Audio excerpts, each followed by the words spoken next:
Recently Facebook ঘেটে যেটা বুঝতে পারলাম যে মেসিকে কলকাতায় ডেকে রাজুদার পকেট পরোটা খাইয়ে দেওয়ার একটা পরিকল্পনা চলছে। আরেকটা আমার প্রশ্ন আছে আয়োজকদের কাছে যারা মেসিকে আনছে। তো আমার একটা প্রশ্ন আছে, সিট সংখ্যা তো লিমিটেড, কিন্তু রাজুদা যখন পরোটা দেবে মেসিকে তখন কি মেসিও আনলিমিটেড তরকারি পাবে না লিমিটেড? আমার ভয় লাগছে যে আমি স্টেডিয়ামে বসেও হয়তো মেসিকে দেখতে পাবো না। এমন না হয় যে টলিউডের শিল্পীদের ভিড়ে মেসি হারিয়ে গেছে, তারপর আবার অ্যানাউন্স করতে হবে মাননীয় মেসি মহাশয় আপনি যেখানেই থাকুন না কেন যৌহাটির মাঝখানে চলে আসুন, আর টলিউডের কারো হাতে যেন মাইক্রোফোন না দেওয়া হয় বলে দিলাম।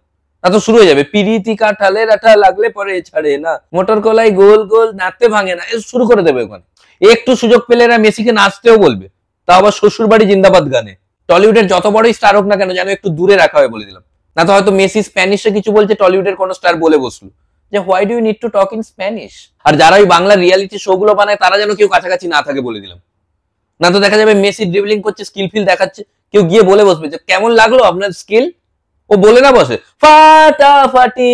আর দেখে শুনে সাংবাদিককে মেসির কাছাকাছি পাঠানো হোক, যারা ভোটের সাংবাদিকতা করে তাদের যেন না পাঠানো, মেসিকে জিজ্ঞেস করে বসবে যে এবারে কি পরিবর্তন হবে, হাওয়া কোন দিকে বইছে মনে হয়। এইসব সাংবাদিককে যেন দূরে রাখা হয় মেসির থেকে, আমি বলে দিলাম, আমি ওয়ার্নিং দিয়ে দিচ্ছি।